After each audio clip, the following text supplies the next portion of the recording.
안녕하세요, 로빈쌤입니다. 오늘도 우리 함께 잠언 말씀을 묵상해 보도록 하겠습니다. 오늘 함께 묵상해 볼 잠언 말씀은 잠언 20장 1절 말씀입니다. 먼저 우리 함께 이 말씀을 읽어보도록 하겠습니다. 포도주는 조롱하게 하는 것이요 독주는 날뛰게 하는 것이라.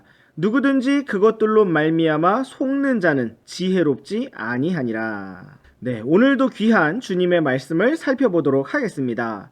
오늘부터는 잠언 20장의 말씀을 살펴보게 되었습니다. 1절 말씀부터 보시겠습니다. 포도주는 조롱하게 만드는 것이고 독주는 날뛰게 만드는 것이라고 말씀하고 있습니다. 누구든지 술에 속는 자는 지혜롭지 않다고 말씀하고 있습니다. 우리 학생 여러분이 지금 술을 마시게 될 일은 없겠지만 미래의 일들을 미리 생각해 보면서 술에 대하여 어떤 마음을 가져야 할 것인가를 한번 생각해 보겠습니다. 성경은 술에 대하여 경고하고 있습니다. 속지 말라고 말씀하고 있습니다. 세상 사람들은 술을 마시라고 권하면서 꼭 한 잔만 마시라고 말합니다. 그러나 그 말 자체가 속임수입니다. 술을 한 잔 마시는 것은 시작이고 그 한 잔을 마신 뒤에는 이미 취할 때까지 마시게 되는 것입니다. 어떤 사람들은 에베소서 말씀에서 술 취하지 말라고 했으니 취하지 않을 정도로만 마시면 된다고 말하기도 합니다. 그러나 잠언 23장 31절을 보시겠습니다. 너는 포도주가 붉거나 잔에서 제 빛깔을 내거나 스스로 똑바로 움직일 때에 그것을 바라보지 말라. 성경은 술을 바라보지 말라고 말씀하고 있습니다. 한 잔은커녕 보지도 말라고 말씀하고 있다는 것입니다. 사랑하는 학생 여러분, 여러분이 조금 더 나이가 들고 대학이나 직장이나 사회에 진출을 하게 된다면 반드시 술에 대한 시험이 올 것입니다.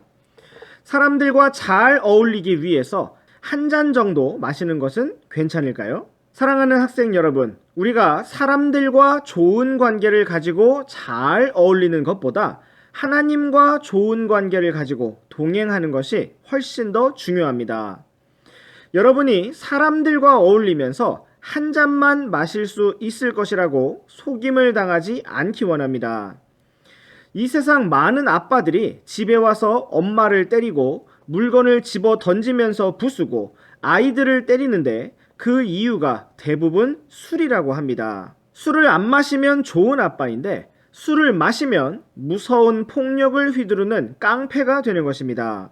어떤 곳이든 여러분이 처음 새롭게 간 자리에서 여러분이 하나님의 자녀라는 것을 부끄러워하지 말고 당당하게 정체를 밝히시기 바랍니다. 처음부터 담대하게 자신의 믿음을 표현하시기 바랍니다. 속이 안 좋다거나 그냥 술을 못 마신다거나 하는 어설픈 이유를 대지 말고 저는 처음부터 말씀드렸다시피 하나님의 자녀이기 때문에 하나님의 말씀에 순종하는 것이 가장 좋기 때문에 단 한 모금도 마시지 않겠다고 담대히 말하시기 바랍니다. 계속해서 억지로 권한다면 그 자리를 박차고 나올 정도로 죄에 대한 여러분의 분노를 보여주시기 바랍니다. 하나님께서 미워하시는 것을 여러분도 미워하시기 바랍니다. 사람들이 처음에는 당황하고 우리를 안 좋게 여길 수도 있지만 믿음으로 살면서 하나님과 동행하면서 모든 일을 정직하고 성실하게 행하는 여러분의 모습을 본다면 결국 여러분을 인정하게 될 것이고 존중하게 될 것입니다. 선생님은 캐나다 밴쿠버에서 지낼 때 삼겹살 집에서 서빙을 한 적이 있습니다. 사장님이 선생님을 위해서 피곤하니까 한 잔 마시라고 맥주를 주셨습니다. 선생님은 하나님을 믿기 때문에 안 마신다고 했습니다. 사장님은 다른 손님들 중에 심지어 목사님도 있는데 마신다고 했습니다. 선생님은 남자가 마시기로 했으면 10병은 마셔야지 무슨 한 잔만 마시느냐고 말했습니다. 조금만 마시면 괜찮은 것이 아니라 하나님께 순종을 하기로 했으면 제대로 해야 하기 때문에 전혀 마시지 않겠다고 말했습니다. 사장님은 거절을 당해서 기분이 상했을지도 모르지만 나중에는 꿀물을 타서 주셨습니다. 또 함께 일하던 분들은 오히려 그 말이 멋있다고도 했습니다. 선생님은 또한 하나님의 자녀라는 것을 밝힌 만큼 더 열심히 성실하게 일했습니다. 손님이 없을 때에도 절대로 앉아 있은 적이 없었고 가만히 서 있은 적도 없었습니다. 창문 틀이라도 닫고 식당 앞 유리도 닦았습니다. 마지막에 가게를 닫기 전에는 끝까지 남아서 음식물 쓰레기, 화장실 청소까지 깔끔하게 했습니다. 결국 사장님은 선생님을 좋아해 주셨습니다. 여러분, 미래에 어떤 일이 일어날지 모르지만 지금부터 오직 주님의 말씀에 순종하기로 결심하고 준비하십시오. 주님께서 반드시 믿음의 순종에 보답하실 것입니다. 안녕하세요, 로빈쌤입니다. 오늘도 우리 함께 잠언 말씀을 묵상해 보도록 하겠습니다. 오늘 함께 묵상해 볼 잠언 말씀은 잠언 20장 2절과 3절 말씀입니다. 먼저 우리 함께 이 말씀을 읽어보도록 하겠습니다. 왕의 두려움은 사자의 울부짖음 같으니 누구든지 그의 분노를 일으키는 자는 자기 혼을 대적하여 죄를 짓느니라.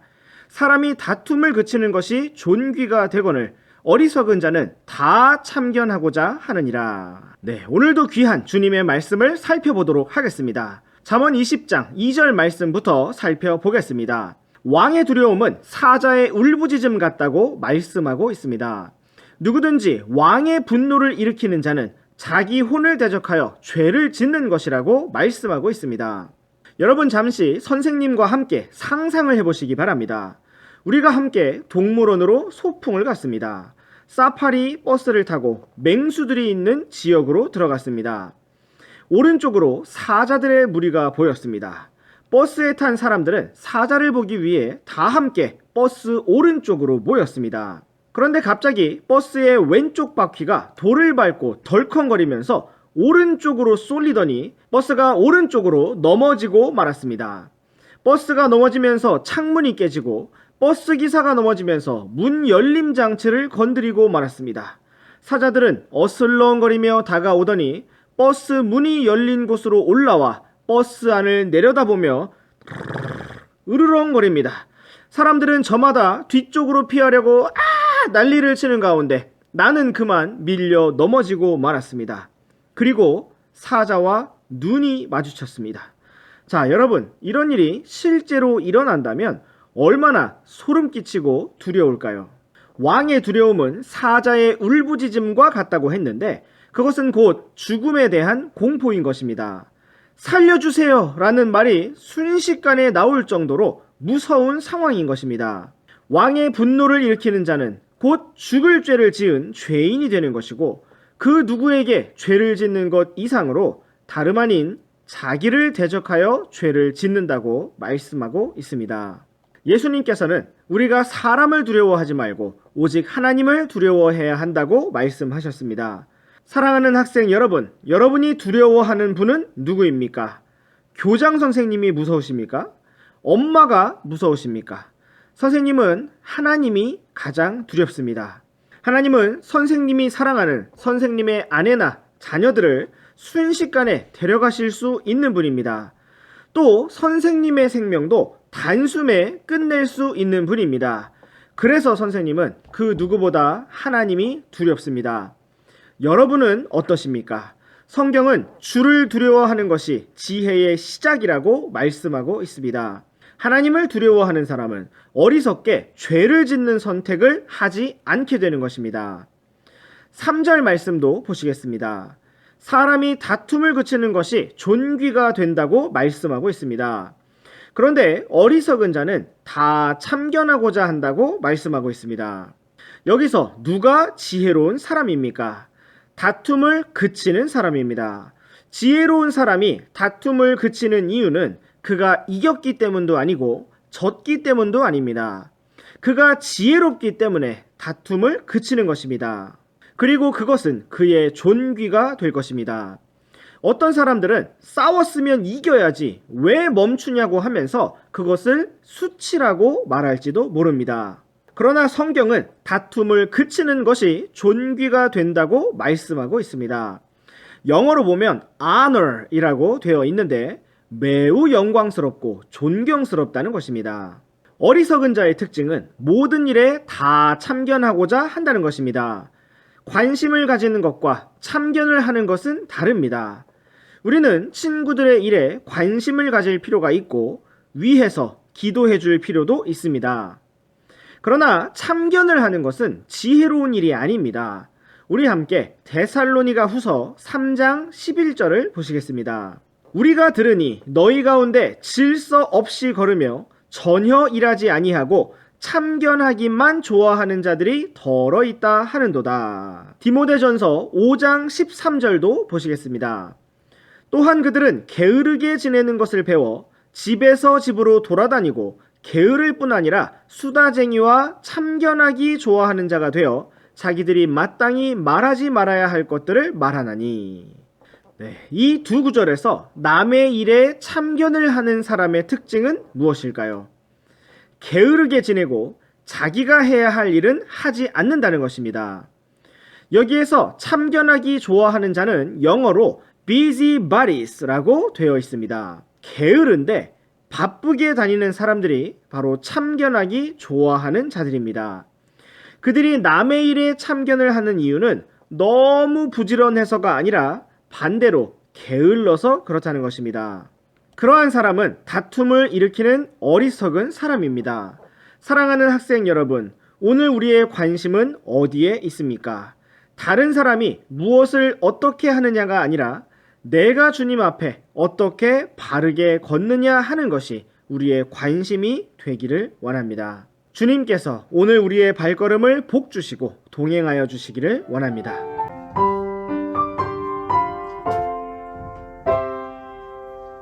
안녕하세요, 로빈쌤입니다. 오늘도 우리 함께 잠언 말씀을 묵상해 보도록 하겠습니다.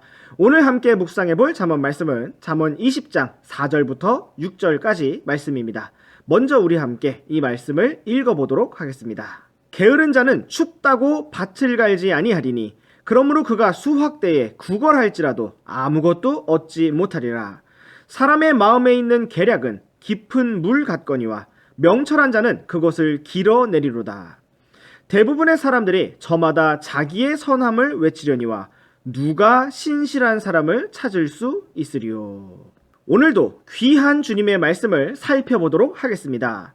오늘은 잠언 20장 4절 말씀부터 살펴보겠습니다. 우리는 어제 3절의 말씀을 살펴보면서 남의 일에 참견하는 자의 특징이 어떠한가를 살펴보았습니다. 어떠했습니까? 남의 일에 참견을 하는 사람은 게으른 사람이라고 하였습니다. 그래서 오늘 이어지는 4절의 말씀에서는 바로 게으른 자에 대해서 경고를 하고 있는 것입니다. 게으른 자는 춥다고 밭을 갈지 않는다고 말씀하고 있습니다. 그러므로 이제 그가 수확할 때 아무것도 얻을 것이 없게 되고 구걸을 할지라도 아무것도 얻지 못할 것이라고 말씀하고 있는 것입니다. 게으른 자가 밭을 갈지 않는 데에는 아주 좋은 이유가 있습니다. 바로 춥다는 것이었습니다.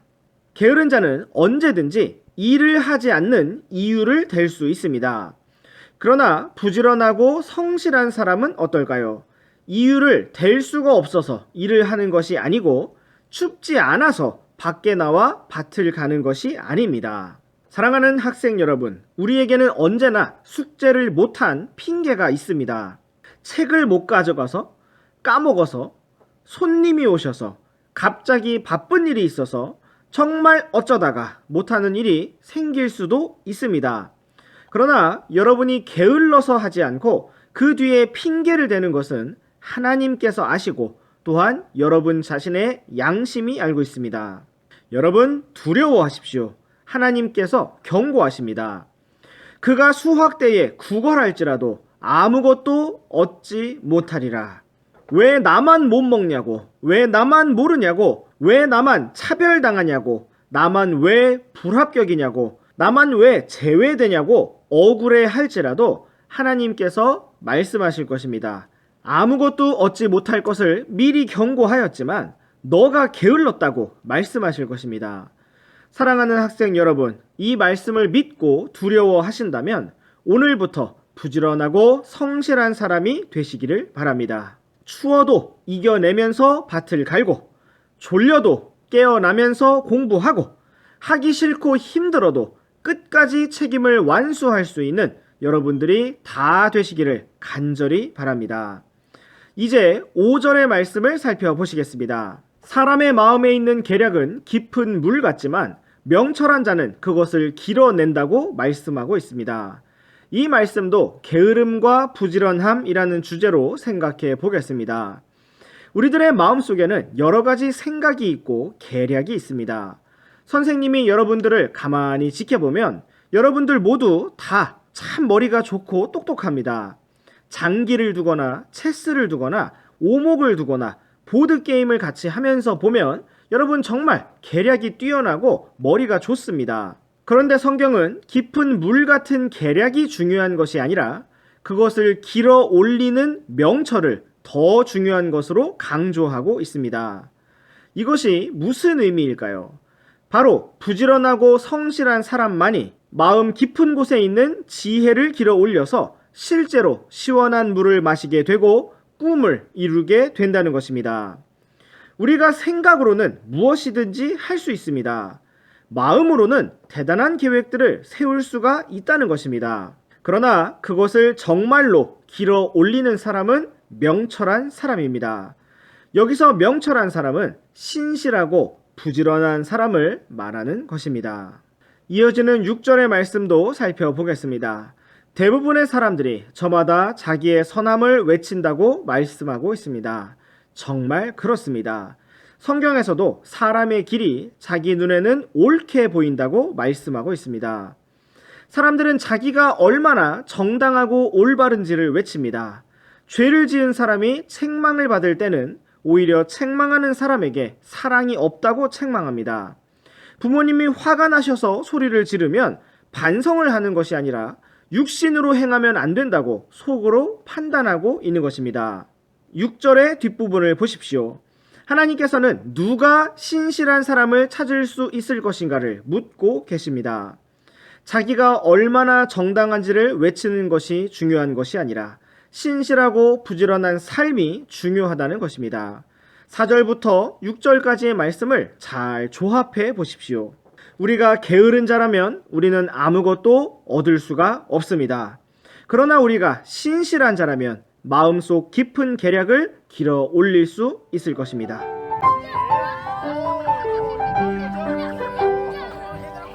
안녕하세요, 로빈쌤입니다. 오늘도 우리 함께 잠언 말씀을 묵상해 보도록 하겠습니다. 오늘 함께 묵상해 볼 잠언 말씀은 잠언 20장 7절부터 9절까지 말씀입니다. 먼저 우리 함께 이 말씀을 읽어보도록 하겠습니다. 의로운 자는 자기의 순전함 가운데 건나니 그의 자녀들이 그를 따라 복을 받느니라. 심판의 왕좌에 앉은 왕은 자기 눈으로 모든 악을 흩어지게 하느니라. 누가 이르기를 내 마음을 깨끗하게 하였으니 내가 죄에서 떠나 순결하다 할 수 있겠느냐. 네, 오늘도 우리에게 새로운 하루를 허락하여 주신 주님께 감사합니다. 오늘도 귀한 주님의 말씀을 통해 우리가 어떤 길을 걸어야 할 것인가 살펴보기 원합니다. 먼저 잠언 20장 7절 말씀부터 보시겠습니다. 의로운 자는 자기의 순전함 가운데서 걷는다고 말씀하고 있습니다. 순전함이라는 것은 정직하고 올바른 것을 말합니다.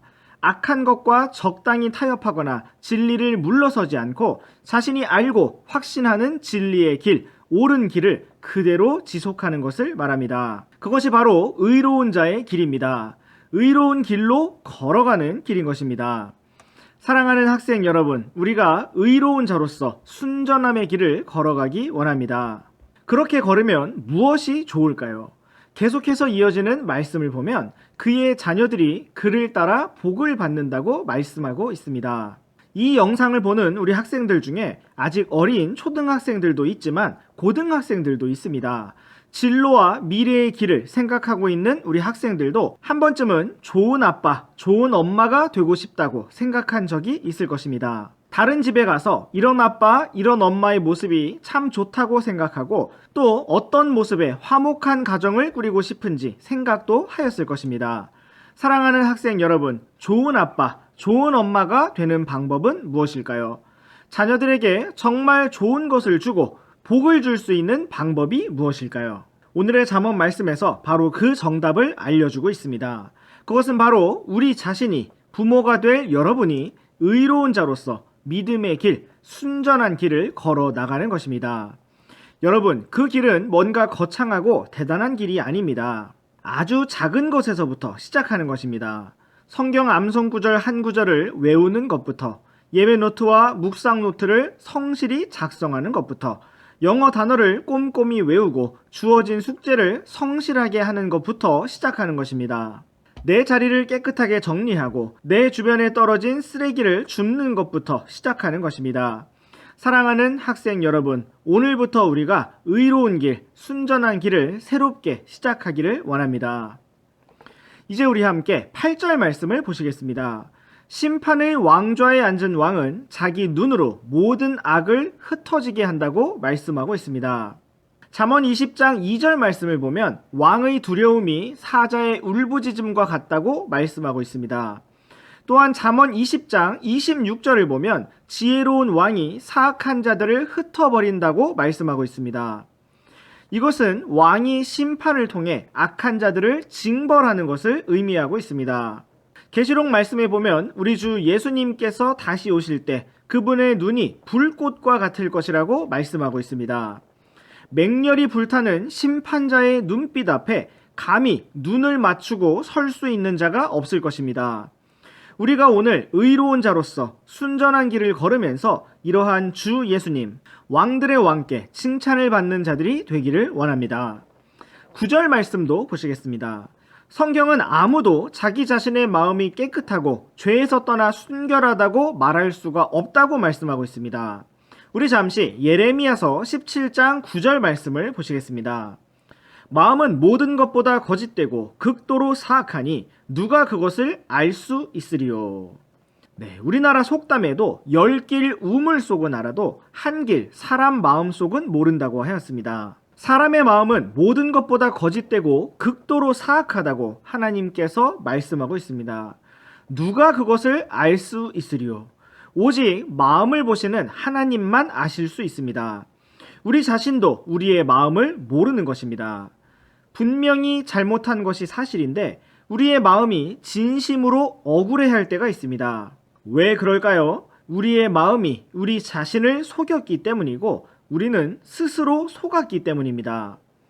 사랑하는 학생 여러분, 우리가 하나님의 말씀으로 책망을 받을 때 지혜로운 자로서, 의로운 자로서 순전한 길을 걸어갈 수 있기를 원합니다. 오늘 당장 우리가 사람들 앞에서 인정받고 칭찬을 받는 것이 중요한 것이 아니라 최후의 순간에 심판하시는 왕 앞에서 인정받고 칭찬받는 길을 걸어가기 원합니다. 하나님께서 우리를 긍휼히 여겨주시고 오늘 우리와 동행하여 주시기를 원합니다.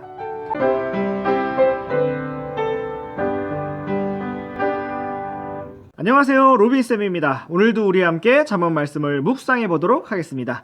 오늘 함께 묵상해 볼 잠언 말씀은 잠언 20장 10절에서 12절까지 말씀입니다. 먼저 우리 함께 이 말씀을 읽어보도록 하겠습니다. 서로 다른 추와 서로 다른 되는 둘 다 주께 똑같이 가증한 것이니라.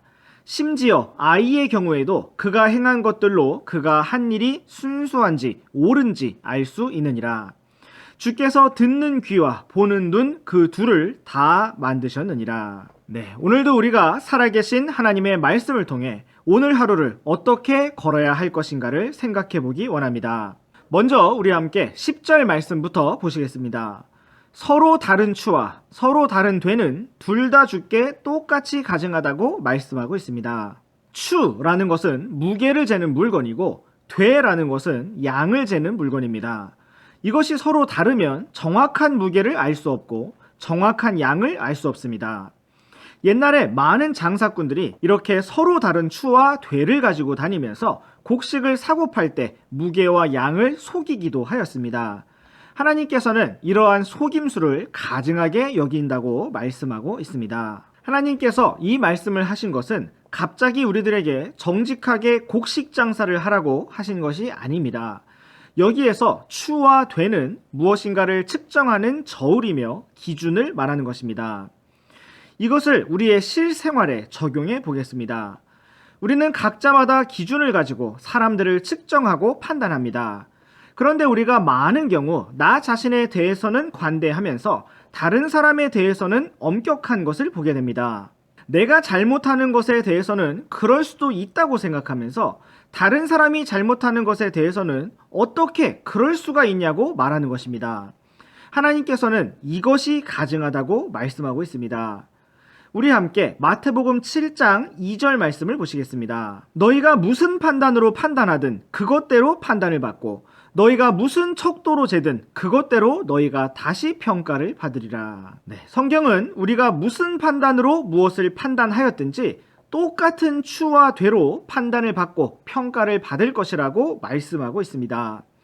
그러므로 하나님께서는 우리가 긍휼을 베푸는 사람이 되기를 원하십니다.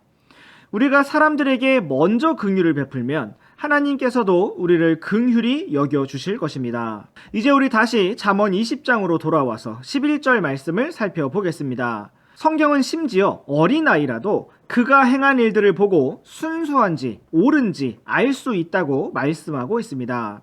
사랑하는 학생 여러분, 여러분이 아직 어려서 수학을 모를 수도 있고 영어를 모를 수도 있고 세상의 여러 가지 이치와 원리를 잘 모를 수도 있습니다.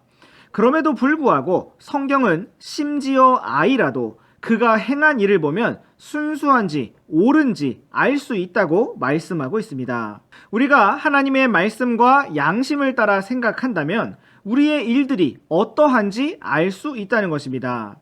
무엇이 주님이 기뻐하시는 일인지, 무엇이 순수하고 옳은 일인지 알아내는 방법은 어렵지 않습니다.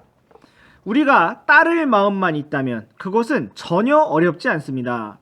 어린아이도 알 수 있는 것입니다.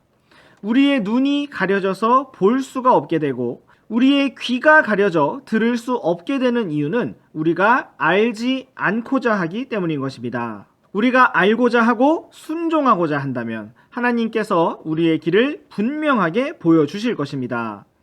12절 말씀도 보시겠습니다. 주께서 듣는 귀와 보는 눈, 그 둘을 다 만드셨다고 말씀하고 있습니다. 갑자기 왜 이런 말씀을 하실까요? 먼저는 하나님께서 우리의 귀와 눈을 만드셨으므로 우리가 참으로 믿음의 길을 알기 원하면 하나님께서 보게 하시고 듣게 해주신다는 의미로 이해할 수 있습니다. 하나님께서는 성경에서 보라, 볼지어다 라고 자주 말씀하셨고 또한 귀 있는 자는 들을지어다 라고 자주 말씀하셨는데 그 이유는 우리가 진리를 보고 들어야 하기 때문입니다. 또한 이 말씀은 우리의 귀와 눈을 만드신 분께서 우리를 보시고 또한 들으신다는 것을 의미하고 있습니다. 우리 함께 시편 94편 9절 말씀을 보시겠습니다.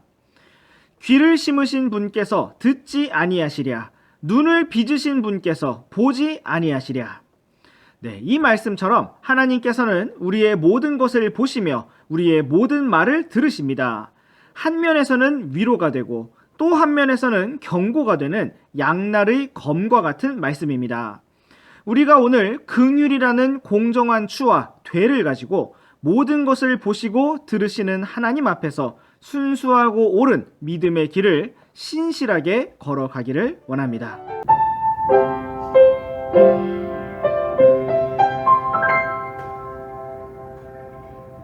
안녕하세요, 로빈쌤입니다. 오늘도 우리 함께 잠언 말씀을 묵상해 보도록 하겠습니다. 오늘 함께 묵상해 볼 잠언 말씀은 잠언 20장 13절부터 15절까지 말씀입니다. 먼저 우리 함께 이 말씀을 읽어보도록 하겠습니다. 잠을 사랑하지 말라. 내가 가난하게 될까 염려하노라. 내 눈을 뜨라. 그리하면 내가 빵으로 만족하리라. 사는 자가 형편없다 형편없다 해도 자기 길로 가서는 자랑하느니라. 금도 있고 루비도 많거니와 지식의 입술은 귀중한 보석이니라. 오늘도 귀한 주님의 말씀을 살펴보기 원합니다. 잠언 20장 13절 말씀부터 보시겠습니다. 성경은 우리에게 잠을 사랑하지 말라고 말씀하고 있습니다. 그러면 가난하게 될 것이라고 말씀하고 있습니다. 또한 우리가 눈을 뜨면 빵으로 만족하게 될 것이라고 말씀하고 있습니다. 이것은 아주 보편적이고 일반적인 진리입니다. 게으르면 가난하게 될 것이고 부지런하면 풍족하게 된다는 것입니다. 지금 우리 학생 여러분은 부모님의 힘으로 먹고 살고 있습니다. 여러분이 게으르든지 부지런하든지 여러분은 맛있는 밥을 먹고 깨끗한 옷을 입고 따뜻한 물로 샤워도 하면서 생활하고 있습니다. 그러나 그것은 여러분의 부모님께서 성실하고 열심히 일하시기 때문인 것입니다. 사랑하는 학생 여러분, 우리가 게으르게 산다면 결국 우리는 가난하게 될 것이라고 성경이 말씀하고 있습니다. 물론 우리가 이 세상에서 부자가 되는 것이 삶의 목표는 아닙니다. 우리의 진정한 목표는 이 땅에서는 비록 가난할지라도 하늘에서 부자가 되는 것입니다. 그것을 위해서라도 우리는 오늘 부지런해야 하고 신실해야 합니다. 사랑하는 학생 여러분, 선생님하고 약속을 하나 해봅시다. 최소한 이번 학기 동안 학교에서, 학원에서, 또 집에서 공부를 하는 동안 잠을 자지 않기로 약속합시다. 공부 시간에 엎드리는 자세를 하지 않기로, 엎드려서 잠을 자지 않기로 약속해 봅시다. 또 귀찮다는 말을 사용하지 않기로 약속해 봅시다. 참으로 우리가 다 지혜롭고 성실한 자의 삶으로 나아가기를 원합니다. 또한 14절 말씀을 살펴보시겠습니다. 물건을 사는 자가 사면서는 물건이 안 좋다고 말할지라도 일단 결정을 하고 사고 나서는 자랑한다고 말씀하고 있습니다. 참고사항으로 유대인들의 지혜서라고 하는 탈무드에서는 이런 거짓말을 해도 된다라고 말하고 있습니다. 누군가가 물건을 샀을 때 그것보다 더 좋은 물건을 싸게 파는 곳을 알고 있다 하더라도 무조건 잘 샀다고 말해주라는 내용입니다. 물론 우리는 거짓말을 하지 말아야 합니다. 그러나 그렇다고 해서 물건을 구입한 사람의 마음을 상하게 할 필요가 없으므로 우리에게는 언제나 지혜가 필요합니다. 우리는 이 말씀을 통해서 사람들의 마음이 어떻게 변하는가를 생각해 볼 수가 있는데, 사람들이 무엇인가를 고민하고 장단점을 비교하고 하다가 일단 결정을 하게 되면 그것을 무조건 좋게 말하는 경향이 있다는 것입니다. 자기가 형편없다고 말한 물건을 사고서는 자랑한다는 것입니다. 이것이 바로 사람의 마음입니다. 그것이 정말 좋아서 자랑을 하는 것이라기보다는 자기 소유가 되었으니 자랑을 한다는 것입니다. 우리가 이러한 사람의 마음을 잘 이해한다면 누군가를 돕고 섬길 때 그의 마음을 잘 헤아려 줄 수 있을 것입니다. 혹시 여러분 친구가 무엇을 샀다고 자랑하면 그게 뭐냐 하면서 깎아내리지 마시고 멋있다, 좋다 라고 말해주시기 바랍니다. 그것이 바로 잠언 20장 14절 말씀을 읽고 사람의 마음을 이해한 우리들이 할 수 있는 최소한의 배려이며 사랑의 표현이 될 것이기 때문입니다. 15절 말씀도 살펴보겠습니다. 금도 있고 루비도 많지만 지식의 입술이야말로 귀중한 보석이라고 말씀하고 있습니다. 지식의 입술이란 마땅히 해야 할 말과 하지 말아야 할 말을 분별할 수 있는 지혜를 말하는 것입니다. 아는 것이라고 해서, 사실이라고 해서 그냥 다 말하지 않고, 생각나는 것이라고 다 물어보지 않고 해야 할 말과 하지 말아야 할 말을 분별할 수 있는 입이 보석과도 같은 지식의 입술인 것입니다. 사랑하는 학생 여러분, 우리가 어떻게 이러한 지식의 입술을 가질 수가 있을까요? 책을 더 많이 읽고 공부를 열심히 하면 될까요? 그것이 아닙니다. 이러한 입술은 다른 사람에 대한 사랑과 관심과 배려에서 나오는 것입니다. 다른 사람이 물건을 샀다고 자랑할 때 어떻게 대답하는 것이 지식의 입술일까요? 그의 마음을 헤아려서 좋다고 말해주는 것입니다. 게으르게 생활하는 친구에게 어떻게 말해주는 것이 지식의 입술일까요? 그렇게 살아도 된다고 속이는 것이 아니라 성경의 진리대로 아픈 말을 해주되 진실한 사랑으로 말해주는 것입니다. 지식의 입술은 머리에서 나오는 것이 아니라 사랑의 마음에서 나오는 것입니다. 하나님께서 오늘 우리의 마음과 입술에 지혜를 주시기 원합니다.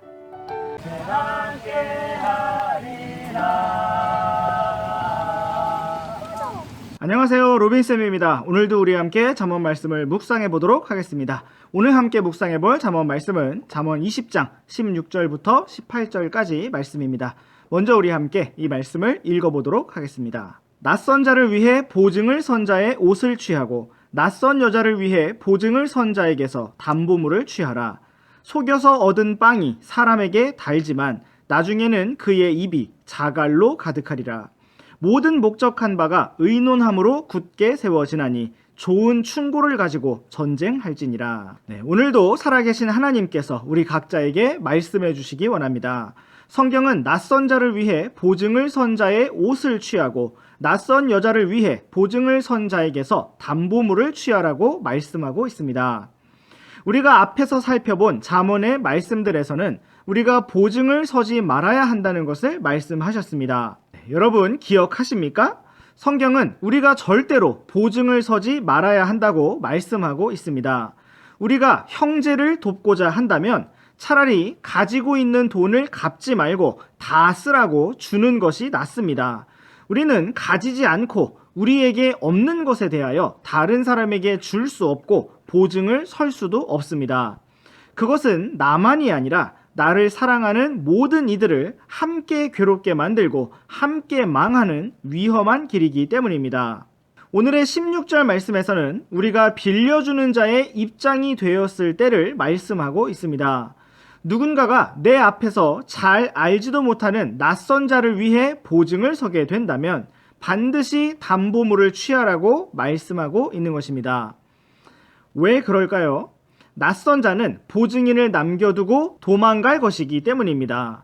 그러면 우리는 어디서도 받지 못하는 일이 생길 수 있기 때문인 것입니다. 물론 가장 좋은 것은 하나님께 빌려드리고 우리가 가진 것들로 베풀고 긍휼히 여기는 것입니다. 그러나 우리가 계획하거나 예상하지 않은 큰 손실을 당하게 될 때 나만 힘든 것이 아니라 우리의 가족과 친구들이 함께 어려울 수 있습니다. 그러므로 우리는 돈 문제에 있어서 항상 신중하고 주님 앞에 깊이 생각하는 태도를 가져야 할 것입니다. 17절 말씀도 살펴보겠습니다. 속여서 얻은 빵이 사람에게 달지만 나중에는 그의 입이 자갈로 가득할 것이라고 말씀하고 있습니다. 성경에서도 속여서 얻은 빵이 얼마나 맛있고 달콤한지에 대해서 말씀하고 있습니다. 우리가 누군가를 속여서 이득을 취한다면 그것은 참 짜릿하고 재밌고 더 좋을 수도 있습니다. 그러나 나중에는 그의 입이 맛있는 빵이 아닌 자갈로 가득하게 될 것이라고 경고하고 있는 것입니다. 우리는 눈물의 빵이라 할지라도 마르고 맛없는 빵이라 할지라도 열심히 땀을 흘려 일해서 얻는 법을 배워야 합니다.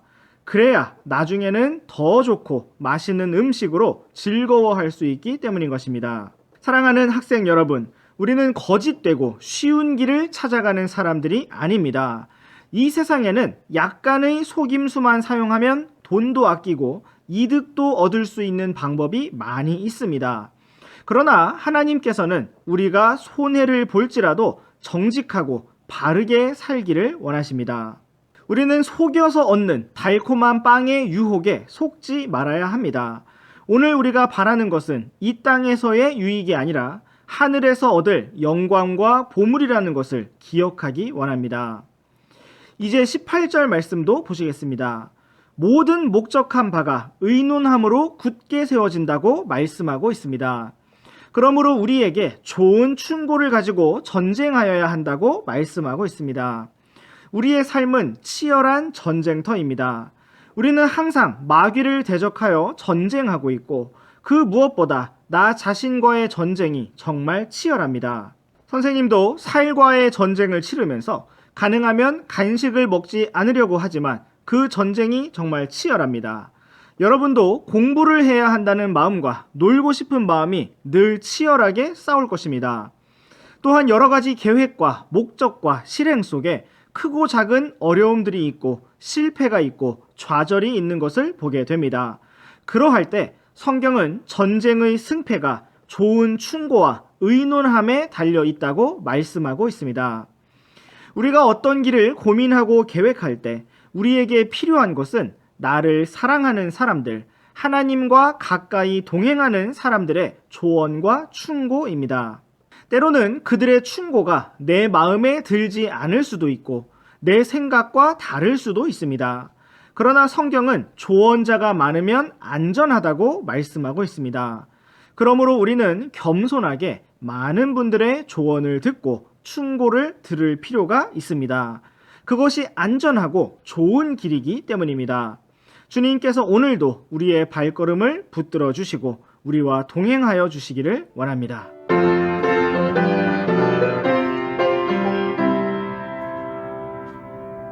안녕하세요, 로빈쌤입니다. 오늘도 우리 함께 잠언 말씀을 묵상해 보도록 하겠습니다. 오늘 함께 묵상해 볼 잠언 말씀은 잠언 20장 19절부터 21절까지 말씀입니다. 먼저 우리 함께 이 말씀을 읽어보도록 하겠습니다. 소문을 퍼뜨리는 자처럼 두루 다니는 자는 은밀한 일들을 드러내나니 그런즉 입술로 아첨하는 자와 상관하지 말지니라. 누구든지 자기 아버지나 어머니를 저주하면 그 사람의 등불은 깜깜한 어둠 속에서 꺼지리라. 처음에 서둘러서 상속 재산을 받을 수 있으나 그것의 끝은 복되지 아니하리로다. 오늘도 우리에게 귀한 하루를 주신 주님께 감사합니다. 우리가 오늘을 어떻게 살아야 할지 주님께서 우리에게 말씀해 주시기 원합니다. 먼저 함께 19절 말씀부터 살펴보시겠습니다. 성경은 우리에게 두루 다니면서 소문을 퍼뜨리는 자를 조심하라고 경고하고 있습니다. 그는 은밀한 일들을 드러내며 소문을 퍼뜨리는 사람입니다. 그는 또한 입술로 아첨하는 사람입니다. 성경은 이러한 자와 상관하지 말라고 경고하고 있습니다. 하나님께서는 우리에게 모든 사람을 사랑하고 용서하라고 말씀하시지만 모든 사람에게 온 마음을 터놓고 친구가 되라고 말씀하지 않습니다. 하나님께서는 우리에게 함께해야 할 사람들과 멀리해야 할 사람들을 가르쳐주고 있는 것입니다. 우리 함께 잠시 디모데후서 2장 22절 말씀을 보시겠습니다. 또한 청년의 정욕을 피하고 오직 순수한 마음으로 주를 부르는 자들과 함께 의와 믿음과 사랑과 화평을 따르라. 하나님께서는 우리가 오직 순수한 마음으로 주를 부르는 자들과 함께 하라고 말씀하고 있습니다. 이러한 자들과 함께 있으면 의와 믿음과 사랑과 화평을 따를 수 있기 때문입니다. 그러나 우리가 잠언 말씀처럼 소문을 퍼뜨리고 입술로 아첨하는 자와 함께하게 된다면 우리에게 많은 고통이 있을 것입니다. 성경은 우리에게 그러한 사람과 상관하지 말라고 말씀하고 있습니다. 이것은 다른 말로 관련되지 말고 엮이지 말라는 것입니다. 우리는 그러한 영혼들도 사랑해야 하고 그들에게 상냥하고 따뜻하며 친절하게 대해 주어야 합니다. 그러나 깊이 있게 어떤 일에 관련되지는 말아야 합니다. 누군가 우리에게 소근소근 다른 사람의 좋지 않은 소식을 계속해서 전해준다면 여러분은 재미있게 들으면서 함께 대화를 나누지 말고 그만 말하라고 멈추라고 말하고 자리를 피할 수 있어야 합니다. 나에게 입술로 아첨하고 비위를 맞추는 말에 속지 말고 상관하지 않는 자가 되시기 바랍니다. 또한 잠언 20장 20절 말씀을 살펴보겠습니다. 누구든지 자기 아버지나 어머니를 저주하면 그 사람의 등불은 깜깜한 어둠 속에서 꺼질 것이라고 말씀하고 있습니다. 하나님께서 참으로 기뻐하시는 일 중에 한 가지는 자녀가 부모님을 공경하고 부모님께 순종하는 것입니다. 반대로 하나님께서 참으로 미워하시는 일이 있다면 그것은 자녀가 부모를 거역하고 대들고 함부로 대하는 것입니다. 성경은 그러한 사람의 등불이 깜깜한 어둠 속에서 꺼질 것이라고 말씀하고 있습니다. 빛 가운데서 등불이 꺼지는 것은 별로 문제가 되지 않습니다. 그런데 정말 아무 빛도 없는 깜깜한 어둠 속에서 등불이 꺼진다면 그는 길을 잃을 것이고 넘어지게 될 것입니다. 앞에 낭떠러지가 있어도 알지 못한 채 가다가 떨어질 수밖에 없을 것입니다. 하나님께서는 우리 학생들이 부모님을 사랑하고 존경하며 순종하기를 원하십니다. 여러분 그렇게 하시겠습니까? 아멘. 이제 잠언 20장 21절 말씀을 살펴보겠습니다.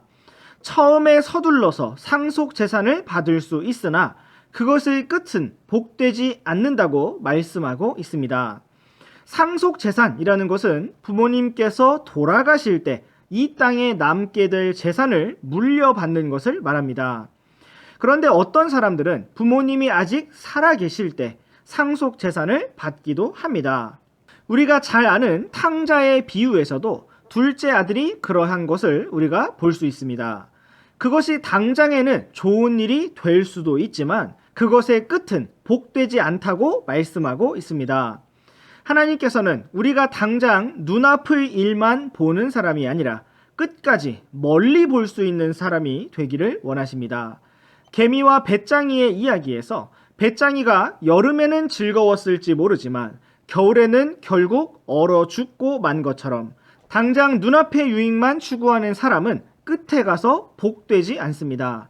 사랑하는 학생 여러분, 지금 공부하지 않고 내 자리를 정리하지 않고 심부름을 하지 않고 노는 것이 더 좋겠지만 그것의 끝은 결코 복되지 않을 것입니다. 하나님께서 우리에게 멀리 볼 수 있는 눈을 주시기 원합니다.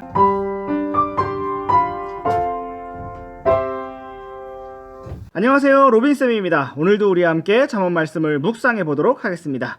오늘 함께 묵상해 볼 잠언 말씀은 잠언 20장 22절부터 24절까지 말씀입니다. 먼저 우리 함께 이 말씀을 읽어보도록 하겠습니다. 너는 말하기를 내가 악을 갚겠다 하지 말고 오직 주를 바라라. 그분께서 너를 구원하시리라. 서로 다른 추는 주께 가증한 것이요 거짓된 저울은 좋지 못한 것이니라. 사람이 가는 것은 주에게서 나오나니 그런즉 사람이 어찌 자기 길을 깨달을 수 있으리요. 네, 오늘도 주님의 말씀을 살펴보겠습니다. 먼저 22절 말씀부터 보시겠습니다. 성경은 우리가 하지 말아야 할 말에 대해서 말씀하고 있습니다. 그것은 내가 악을 갚겠다, 원수를 갚겠다, 악한 일을 직접 심판하겠다 라는 말입니다. 성경은 우리가 그렇게 말하지 말고 오직 주님을 바라라고 말씀하고 있습니다. 여기서 주님을 바라라 라는 말을 영어로 보시면 무엇이라고 되어 있습니까? 네, 바로 wait라고 되어 있습니다. 이 말은 주님을 기다리라는 것입니다. 주님께서 일하실 때까지 기다리라는 것입니다. 주님께서는 먼저 우리에게 악을 행한 사람이라 할지라도 그 사람이 돌이키고 회개할 기회를 주실 것입니다. 그에게 은혜를 주시고 긍휼을 주셔서 스스로 잘못을 깨닫고 뉘우칠 때까지 기다리실 것입니다. 그가 만약 그 기회를 잘 살려서 잘못을 돌이키게 된다면 우리에게 먼저 찾아와서 사과를 하게 될 것입니다. 우리는 그것을 기다려야 합니다. 그러나 만약 그 사람이 끝까지 돌이키지 않는다면 하나님께서 직접 심판하실 것입니다. 그러므로 우리는 스스로 악을 갚겠다고 말하지 말고 주님께서 일하실 때까지 기다려야 하는 것입니다. 우리가 기다려야 하는 이유는 주님께서 우리를 구원하실 것이기 때문입니다. 물론 우리는 예수님의 피로 말미암아서 죄를 씻음받고 지옥에서 구원을 받았습니다. 그런데 여기에서 말씀하고 있는 구원은 우리가 지옥으로부터 구원을 받는 것이 아니라 다른 사람들로부터 당한 여러 가지 악한 일들 가운데서 하나님께서 우리를 건져주시는 것을 의미하는 것입니다. 우리가 악을 갚지 않으면 하나님께서 갚아주실 것이고 우리에게 피해를 준 사람이 우리에게 보상해 주는 것이 아니라 주님께서 우리를 구원해 주실 것입니다. 우리가 정말 이렇게 하기 위해서 필요한 것은 무엇일까요? 그것은 바로 믿음입니다. 정말 하나님께서 모든 것을 정의롭게 심판하시고 우리를 악으로부터 건져 주실 것임을 믿는 믿음이 필요합니다. 주님께서 우리를 믿음으로 인도하여 주시기를 원합니다. 이제 우리 함께 23절 말씀을 보시겠습니다. 서로 다른 추는 주님께 가증한 것이고 거짓된 저울은 좋지 못한 것이라고 말씀하고 있습니다. 우리는 이와 동일한 내용을 10절 말씀에서 살펴보았습니다. 하나님께서는 속임수를 미워하십니다. 하나님께서는 우리에게 이것을 정말 강조하여 알려주기를 원하십니다.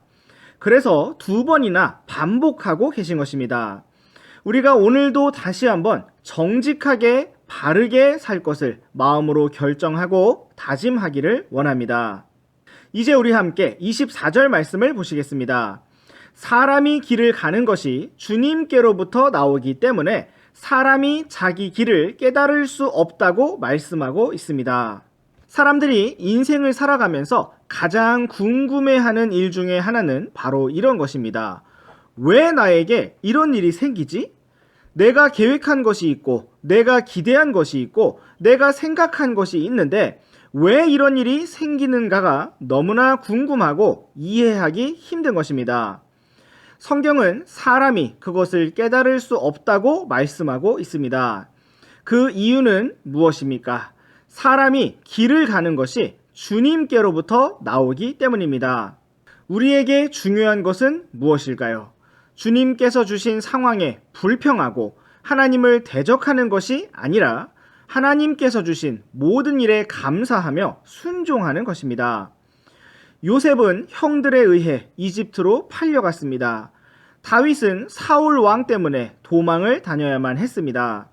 그들의 삶 가운데서 왜 이런 일들이 생겨난 것일까요? 그들에게 그러한 고통의 시간이 없었다면 그들은 성숙하지 못했을 것이고 하나님의 사람이 될 수 없었을 것입니다. 모세는 파라오에게 쫓겨나 미디안 광야에서 40년의 시간을 보내야 했습니다.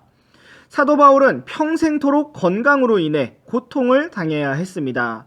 왜 이런 일들이 생겼을까요? 그렇게 해야만 그들이 더 이상 자기 자신을 자랑하지 않고 오직 겸손하게 하나님만을 믿고 신뢰할 수 있게 되기 때문인 것입니다. 사랑하는 학생 여러분, 오늘 우리들의 삶 속에 이해하기 힘든 일들이 일어날 때 주님만 믿고 신뢰하시기 바랍니다. 주님께 순종하시기 바랍니다.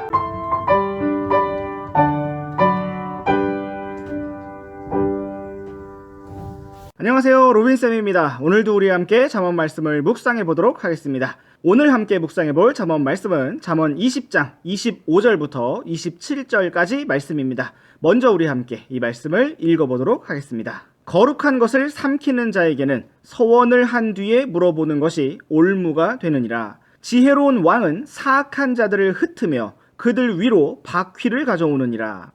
사람의 영은 주의 등잔불로서 뱃속의 모든 부분을 살피느니라. 살아계신 하나님께서 오늘도 우리의 나아갈 길을 보여주시기 원합니다. 먼저 우리 함께 25절 말씀부터 살펴보시겠습니다.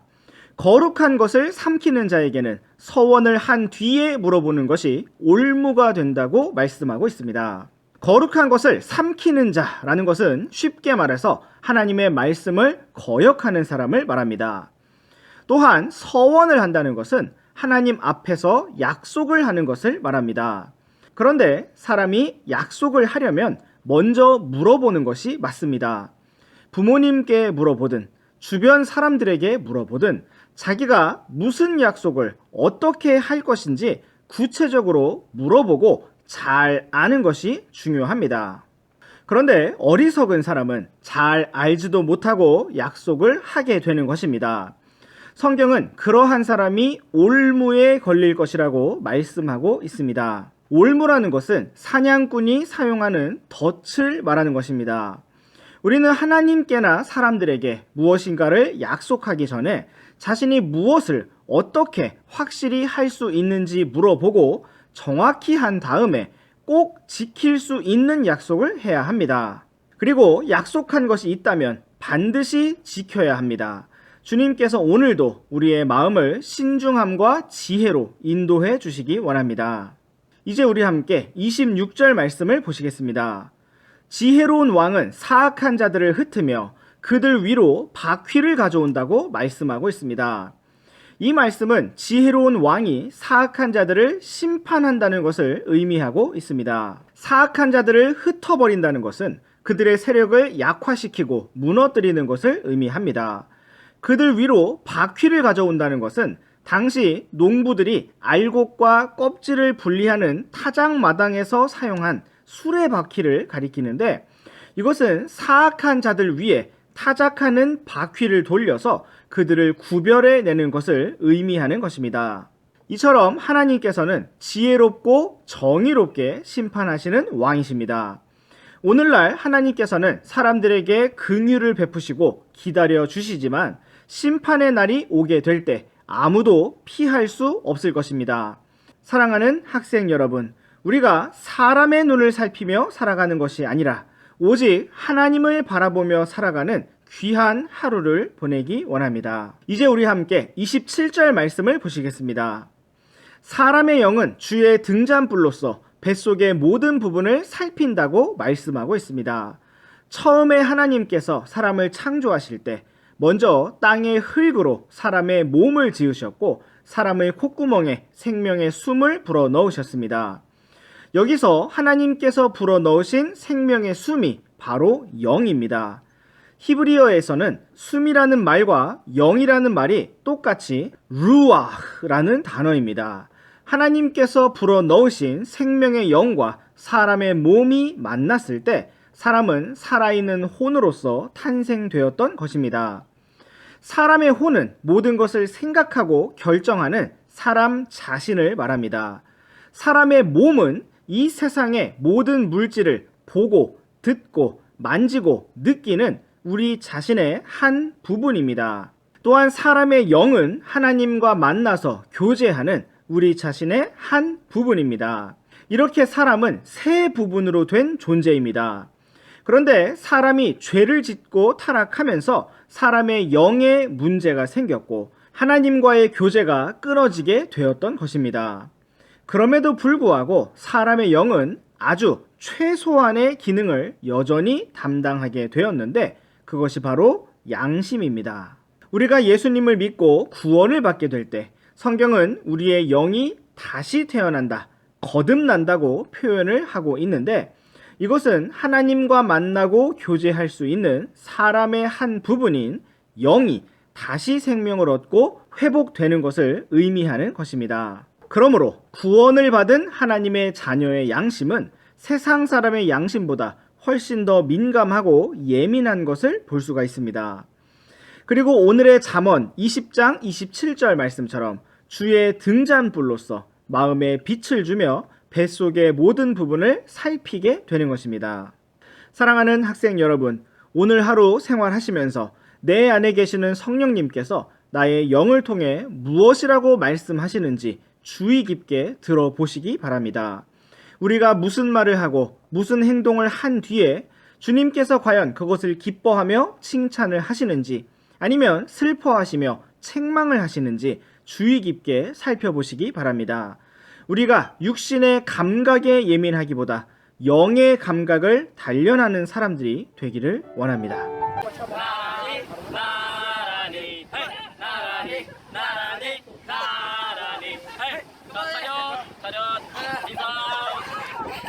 안녕하세요, 로빈쌤입니다. 오늘도 우리 함께 잠언 말씀을 묵상해 보도록 하겠습니다. 오늘 함께 묵상해 볼 잠언 말씀은 잠언 20장 28절부터 30절까지 말씀입니다. 먼저 우리 함께 이 말씀을 읽어보도록 하겠습니다. 긍휼과 진리가 왕을 보존하며 그의 왕좌는 긍휼로 떠받쳐지느니라.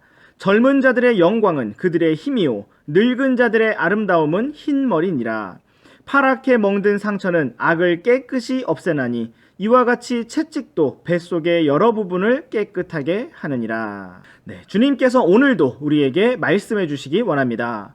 우리 함께 잠언 20장 28절 말씀부터 살펴보시겠습니다. 긍휼과 진리가 왕을 보존하며 그의 왕좌는 긍휼로 떠받쳐진다고 말씀하고 있습니다. 성경은 하나님의 왕좌가 어떻게 유지되고 있는가를 우리에게 말씀해 주고 있습니다. 그것은 바로 하나님의 긍휼로 유지되고 또한 진리의 말씀으로 보존되는 것입니다. 하나님의 왕좌가 심판으로 떠받쳐진다면 우리는 이미 다 심판을 받고 멸망했을 것입니다. 그러나 하나님의 왕좌가 긍휼로 유지되기 때문에 오늘도 우리가 숨을 쉬며 살아갈 수 있는 것입니다. 이것으로 인해서 주님께 감사하며 주님을 찬양하기 원합니다. 이것은 또 한 면에서 우리가 어떤 리더, 어떤 지도자가 되어야 하는가를 보여주고 있습니다. 사랑하는 학생 여러분이 나중에 커서 중요한 임무를 맡고 많은 사람들 위해서 사람들을 이끄는 지도자가 되었을 때 이 말씀을 기억하시기 바랍니다. 리더의 자리는 긍휼과 진리로 보존되는 것입니다. 긍휼이란 너그럽게 사람들을 이해하고 있는 모습 그대로 귀하게 여겨주고 불쌍히 여기는 마음입니다. 그리고 진리란 정의롭고 공정하게 판결하는 것을 말합니다. 지도자가 좋아하는 사람에게는 다 괜찮다고 말하면서 싫어하는 사람에게는 조금의 잘못도 용납하지 않는다면 그것은 공평하지 못한 좋지 못한 리더인 것입니다.